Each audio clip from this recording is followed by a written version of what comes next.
Olá pessoal, muito obrigado pela sua audiência, muito obrigado por você levantar cedo, como você tem feito aí todos os domingos, para acompanhar o nosso Domingão do Carlão. E o Domingão do Carlão de hoje é para lá de internacional. Antes de apresentar meu convidado de hoje, eu quero agradecer aí os nossos patrocinadores, mostrar para vocês aqui a revista Agro Revenda, que é a plataforma de conteúdo da distribuição do agronegócio brasileiro. Agradecer também ao pessoal da Employer, a Employer que entende tudo do RH e que patrocina nosso programa já na terceira temporada.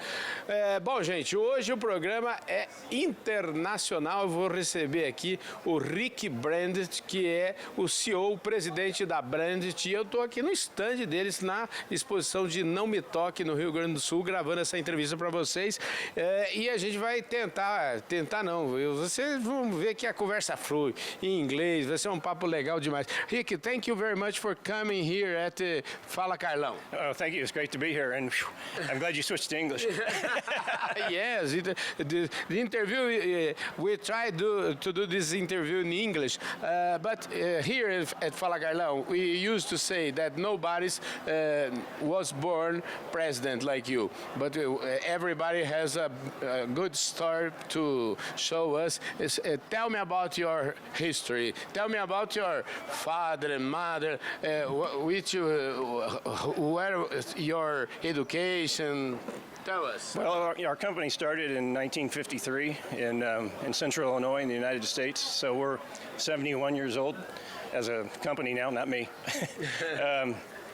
I actually became CEO of the company when I was 29 years old, which is almost 30 years ago, which is kind of hard to believe as well. 30 years next year, no? Yeah, next year. In 2025, it'll be 30 years. Wow. It has to be fun? It's been a lot of fun. We've grown the company like crazy over the last 30 years. I'm second generation. My dad and my aunt started the company. I got to come in and run the company, like I said, for the last 30 years. And my daughter is part of the company now, and she's acting like she wants to be the next one to run the company. Wow. So, and she's 24 now, so we got the next generation in line and ready to kick the tires and light the fires. Yeah, how was the initial days of the brand in like 50? What's your learning with your father? Yeah, I pretty much grew up in the company in Illinois, and got to do a lot of things with him, and farm visits or dealer visits or going to meetings, fertilizer meetings around the country and stuff like that. So it's just kind of something that I've always known and had always been a part of since I was born. So I guess it's in my blood now. I used to say that everything happened out of the office, in the clients, the customers. It's funny you say that. Yeah, most things, the good stuff does happen outside of the office. I remember my dad used to tell me, he said, you're going to get more done in the tavern than you are in the office. So according to me, I'm going to work every time I go to the tavern. What kind of studies you? I studied economics at the University of South Florida in Tampa, Florida, which is actually where our headquarters is now and where I live. What kind of a child you were? What kind of child? Yes, you are a child. Very, very fun. Very. How old? I would say I was a typical boy. How's that? I mean, I like to have fun. I would get in trouble occasionally. I was a terrible student. Got terrible grades, but I also learned to work hard from my father and our company. And I think some things don't matter if you're willing to work hard. If you want to see something happen and go make it work, that you can. And a little bit of trouble and chaos along the way, I think, is not a bad thing. And your father and your aunt, I imagine they were your kind of idols. My mentors. Yeah, they like I said, they've been working at the company for a long time now, and they always set the perfect example of what hard work can do, and they always worked hard. My dad passed away 4 years ago now at the age of 94. My aunt is 100. She turned 100 last August. Still goes to the office every day. Still likes to work hard and be a part of things. And she's always questioning me on some of the decisions I make. Still at 100 years old, she's getting after me. We call her the hawk because she's always looking in on everything, all the details. She wants to know where every penny is and where everything that's going on. Incredible. Eu tenho que fazer uma pausa aqui para traduzir isso para você, gente do céu. O tio dele tá com exatamente 100 anos e vai todos os dias no escritório e ainda faz questionamentos para ele sobre a empresa, sobre as decisões que ele tem tomado, entendeu? Então é um negócio impressionante. I'm a fan of your. What's the name of your aunt? Oh, Evelyn. Evelyn. Aunt Evelyn, yep. I'm a fan of the. Give him a hug for me. I will do that. I will do that. Yeah, I think she gets hugs from just about everyone she's ever met at this point, and I think she's such a great role model for anyone in business or anyone in life as far as that goes. If you make it to 100 years old and still have the spunk that she has, it's impressive. When you sit in the chair of the president, what do you think? How do pass in your mind? As far as in 1995. Oh, well, at that point, I was young and it was very intimidating. Mm-hmm. At that time, I had a lot of ideas and a lot of energy and a lot of things I wanted to do, and I was always looking for ways to grow the company and ways to acquire other companies or technologies or whatever. And back then, probably partially because I was at a young age and our board of directors was very conservative, I would bring a lot of stuff to the table and they would say no. And finally, I got one acquisition to go through in October of 1999, and that kind of lit the fuse on our rocket, if you will, and we've been just growing like crazy ever since then. And how many companies did you acquire in this period? Exactly, I'm not sure. It's around 30. Around 30. Yeah. So that's about one a year on average. Yeah. And which you learn about this, and how do you maintain the culture of the company? Well, I think it's important to have good people, and we have a great culture. We have a fun culture. You've seen us before. We race and we weekends, and we do a lot of fun stuff as people and as employees of the company. So I think that's very important. We're also very family oriented, and we treat all of our employees just like they're part of the family. We're just one big, happy family all around the world now. It was a good decision. It's your decision. Yes. Well, I inherited to a large degree the culture that my dad and my aunt created, but I took it and fostered it and grew it, and I think made it even better. And in here at this moment, when you see in the back, what do you think? I'm very proud of what we've created and just turned this whole company into, and it's been a heck of a lot of fun doing it, especially here in Brazil. I love the We are arriving in Brazil, and you, how many? Give me an overview of a brand that's in the United States, in the global market. Well, in the United States, we have 6 production facilities where we do business in 49 states. Around the world, we're also in production in Brazil, as you know, and also in Spain. We're looking to get into probably Turkey and South Africa here in the next in a few months. And in total, we're distributing to about a little over 80 countries around the world. Wow. Yeah. And people, how many people? About. It's changed every day. It does change every day. Probably somewhere between 600 and 700 now. 6 and 700, yeah. Wow, very nice, very nice. And Brazil. That's a lot of names to remember. Yeah, it's a lot of names. which you learn in the United States that you can apply in the world, or especially here in Brazil? Well, you know, we have a philosophy in our company because in the United States we work directly with growers, so we can learn a lot from from them to help create technologies that we develop in the United States, and then we take those technologies around the world. But at the same time, I feel like we learn a lot from doing business around the world that we can take back to the growers in Central Illinois. So it's a two-way street, and I think it works out really well for us. Is it possible to learn in one country and teach in another country? Yeah, exactly.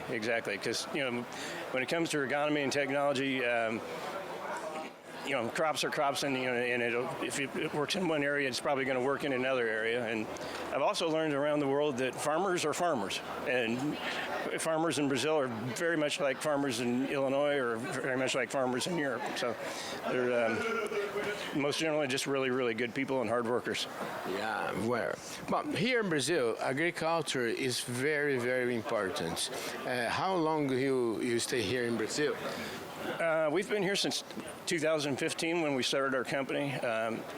We looked at it like the opportunity in Brazil was as much or maybe more as the opportunity in the United States. It's a huge agriculture economy in Brazil, and to us it's very exciting. To me, especially, it's exciting because it's a little bit different set of challenges. Between money differences, language barriers, and just getting to know the people in a different culture. To me, it's been a lot of fun. I love it. And in your headquarters, I know your headquarters in Londrina is very, very beautiful. It is very beautiful, yeah. We built that out a few years ago, and I think it's one of the most beautiful fertilizer factories I've ever seen. And the coolest part is we've got a Porsche race car sitting in the lobby of the office. So beautiful. So right off the bat, we're pretty cool. It's a kind of different. You have a style, our own style of administration. This history by race cars. How this starts? Well, why? Racing for us started as to me it seemed like a great marketing platform. We started in NASCAR in the United States in 2011, and I didn't know a lot about NASCAR, but I thought the dynamics and the areas that we could hit with a platform such as NASCAR would be a great opportunity for us.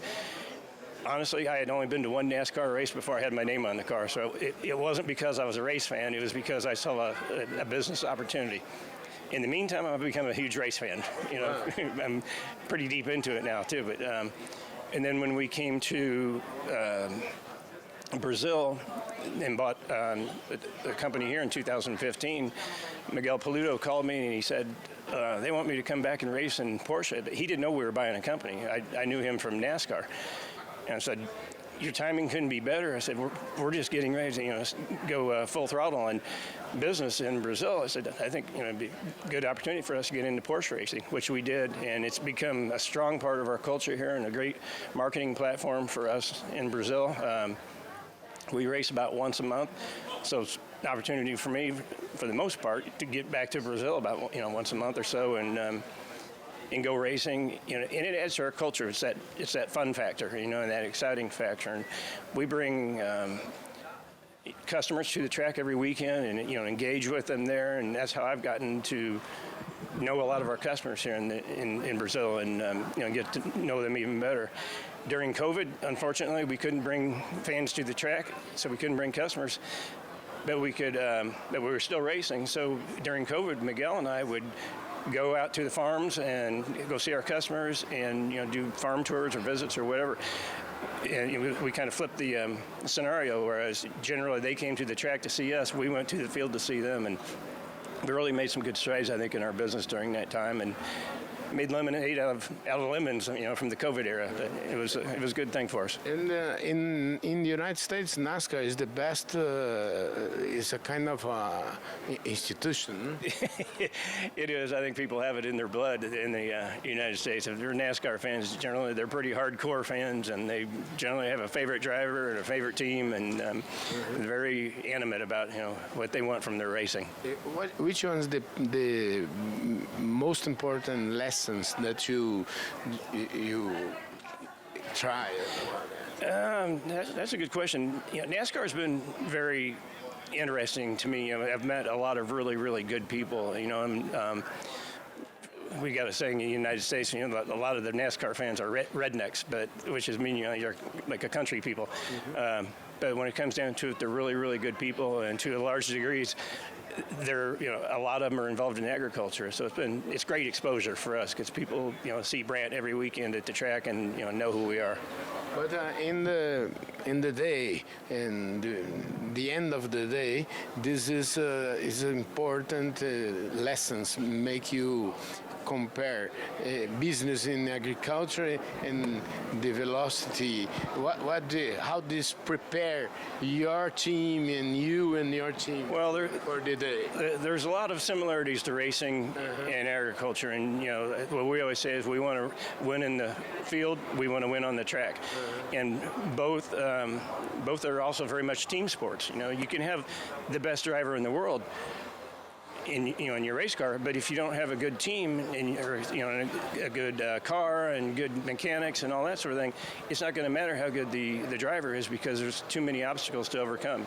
Just like in agriculture, you got to have the best, the fertilizers and adjuvants and seeds and micronutrients and fertilizer and whatever, but if you don't put the pieces together correctly, you're not going to get as good a performance. So there's a lot of similarities that can be drawn between agriculture and racing.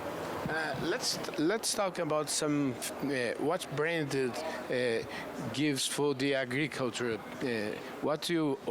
Which was offer to the Brazilian agriculture? Well, I think we're bringing the best products. To me, the best products in the world that we've developed either in the United States or acquired from other places around the world. So I think we're bringing as much to the Brazilian agriculture community as we can, and I think we're actually looking to bring some exciting new products I can't quite talk about yet, but here in the next year or so that I think is really going to be a game changer for the Brazilian ag market. In the future, what you see when you put your eyes to the future? To me, the future is exciting. We've been here for a few years already, and I've seen how much we've grown and how much we've changed and just gotten better. So I just hope we keep going on that same trajectory and keep growing it and having as much fun as we're having now. And how do you prepare the future of brands? You have a child? Third generation is my daughter is up and coming. I only have one child, so I don't have to worry about who's going to take over in the future. But a lot of the things that we're doing, like NASCAR and the Porsche racing and some, other things, just our culture as a whole, it makes it exciting for the younger generation. And I think one of the challenges with the younger generation is that they are the next generation, but they want to have that feeling of fun and excitement in their job. I think they'll work hard too, but there's a few more elements that have to be involved to to keep the excitement and make them want to be a part of. How old is your daughter? My daughter is 24 years old. 24. Oh, yeah. Beautiful age. Yeah, I know. I wish I was 24 again. And she knows that I became CEO of the company when I was 29 years old, and I think she's kind of got a target on maybe 28 and a half, just so she can beat Dad. Well, wonderful. This is certainly she loves what she does, no? She does. She just got out of school, and she's really starting to become a bigger part of it now. And I've seen her, and then just in the last few months, really, just it's almost like starting to bloom, and really wants to be a part of the company and of the people. And she's a part owner now. She bought some shares in the company from my aunt a few years ago. So that was really a really neat thing to see the first generation, selling off some of the company to the third generation, and so she's happy and loves being a part owner and feels like she's really a part of it, and she wants to just keep, I think, doing more and more, and she seems to be growing in her role very rapidly. What do you work for the next 30 years to complete 100? You can imagine branded completed 100 years? Yeah, I've seen the excitement from my aunt, this last year, celebrating their 70th year, which was our platinum anniversary. And I realized that I can be around for the 100th anniversary, which is my goal to see that, and to imagine that we've got a family company that came from a town of 700 people in central Illinois, and we've grown it worldwide, and we've lasted for over 70 years, going shooting for 100. It's almost hard to imagine, but at the same time, it's very humbling. How many when you see around the world, we are in Brazil, we are in Spain, we are in all the world, it's a kind of honor for you. It's daunting at times, and sometimes I'll look at things and go, what did I create here? And holy cow, I can't believe we're doing all these different things and in all these different places. But to go around the world and see the brand logo on so many different things, people wearing them proudly on their shirt, on their race car or whatever, it's very satisfying to me to see what we've done. When you start in 1995, you believe in this. In 1995, you can imagine it before it transformed like this. I think at that age, you can imagine a lot of crazy ideas, and you're young enough that you don't know better than not to go give it a try. So I think that's what I did, and we gave a lot of things a lot of tries, and for the most part, most of them worked. What's your message for Brazilian people, for everybody who works every day here in agriculture? What kind of message? What point do you think it's important for to be success like branded? Well, I think the Brazilian people they're beautiful people.